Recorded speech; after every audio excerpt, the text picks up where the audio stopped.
2020年8月、神奈川の賃貸から福井にある親父の実家へ移り住むことを決めた香織と僕は、20年以上空き家になっていた家の改修を始めた。親父が大学に入るまで暮らしていた母屋は、太い木材で柱や梁が組まれた築100年を超える大きな建物だった。子供の頃の僕は、うちの先祖はどんなにすごい金持ちだったんだろうと思っていた。実際は豪雪に耐えられるだけの強度を持たせた雪国の典型的な農家作りだっただけなのだが、それでも曲がり木を使った梁や黒光りする板の間が作り出す空間は、長い年月を超えてきた家にしかない風格と独特の居心地の良さがあった。しかし、住む人がいなくなって空気が通わなくなった家は傷む一方だ。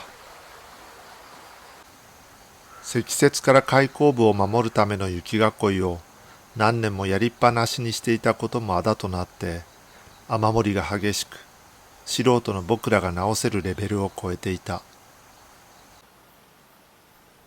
僕は母屋の中で唯一何とか過ごすことのできる2階の和室に寝泊まりしながら納屋の改修作業を進めることにした。台所の水道管は破裂していたので、水場は外。玄関の土間にキャンプ用のバーナーと水を汲んだタンクを置いて即席の台所にした。電気は配線が古く、漏電が怖かったので、工事用の仮配線を引いて使えるようにした。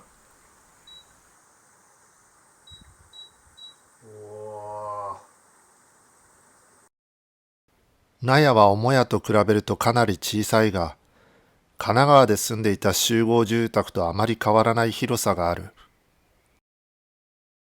南に張り出した下野いっぱいに縁側を作れば、室内が周辺の自然と緩やかにつながった快適な空間が作れると思っていた。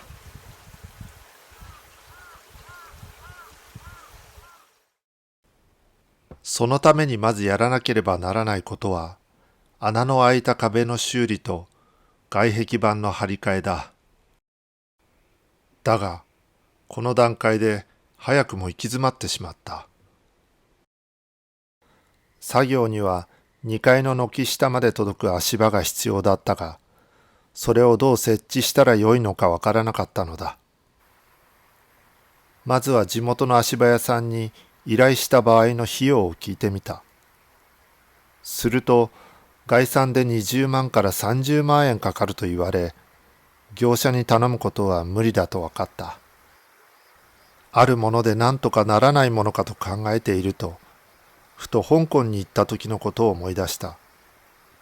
建設中の高層ビルを覆い尽くすように、竹製の足場が鋳型に組まれていた。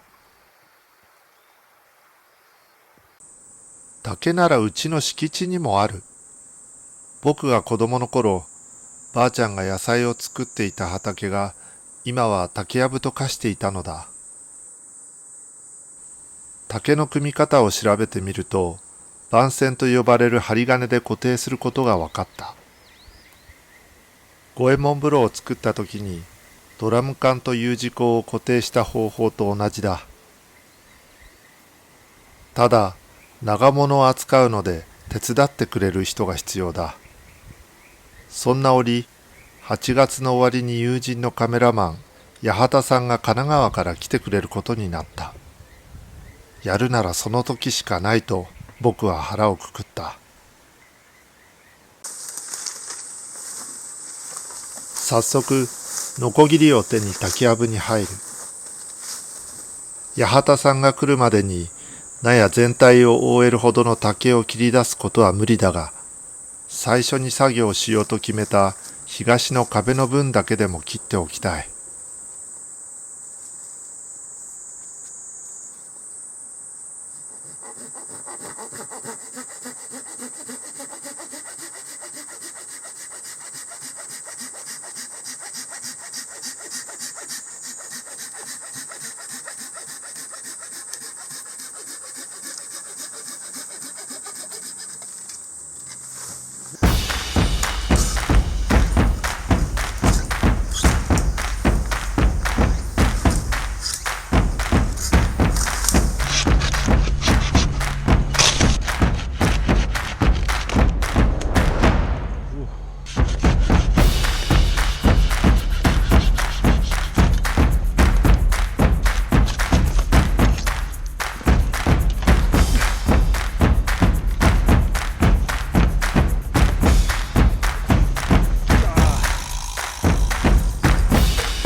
と長いね。そして残暑が厳しい快晴の日、八幡さんがやってきた。そうそうそう。一回出し切って風を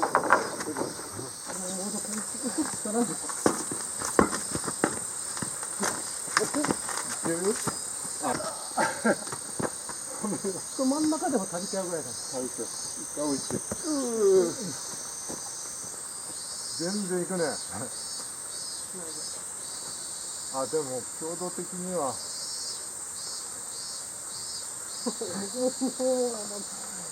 回倒す？で、7メートルぐらいで一回切ってみて。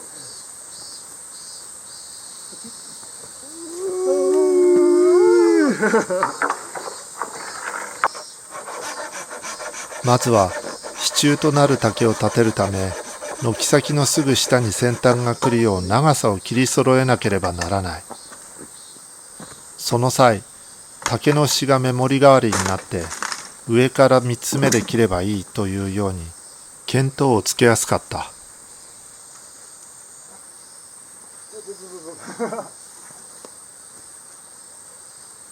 いい感じ？いい感じだ。しならないとなんか楽。しならないと扱いが楽。ああ、そっか。やっぱ切っちゃった方がやりやすい。そう立てるんで、立ててもらっていい？同じ要領でおよそ3尺の間隔を置きながら5本の竹を立てていった。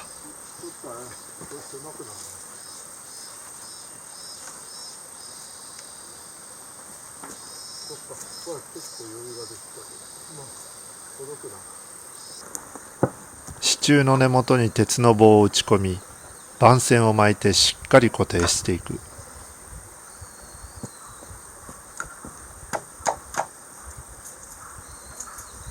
8月30日、午前でここまでできました。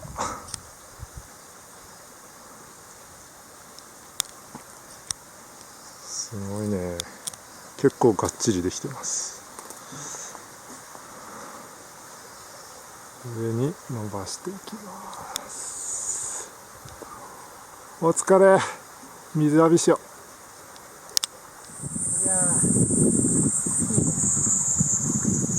別世界だよね、川の上だけ。上は熱々だけど。本当川が良かったね。あ、すごいです。飯食いますか。そうめんです、そうめん。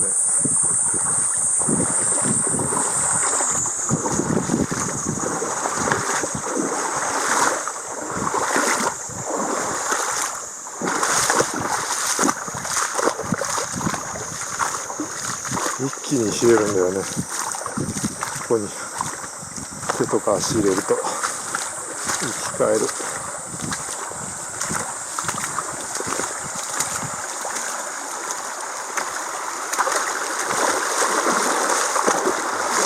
昼飯にします。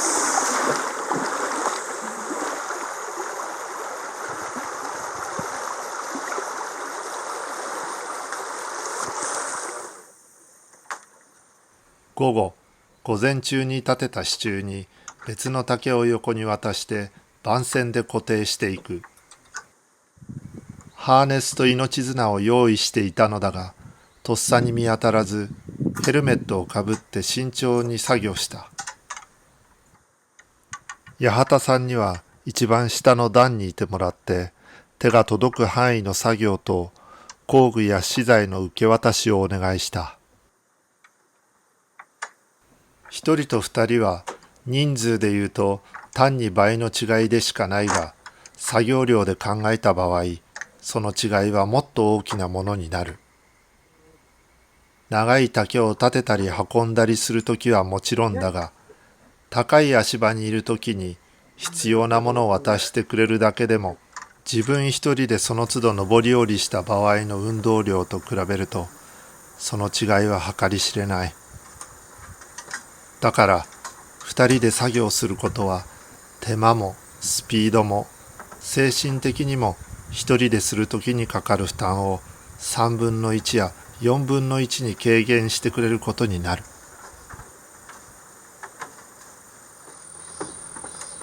足場が壁から剥がれて倒れないよう後方から竹や木材を入れて支えたのだが、全体を組み終わると横方向にぐらついた。画面では手前の竹がかぶって見えづらいが、八幡さんの提案で筋交いを入れることにした。いいんじゃないですか。おお、横揺れがなくなった。素晴らしい。出来上がりました。足場が出来上がりました。一日ですごい。八幡さんのおかげだ。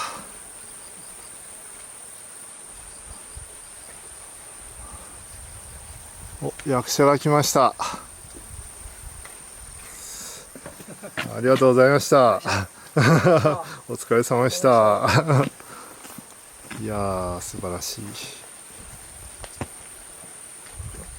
柿の木より高い。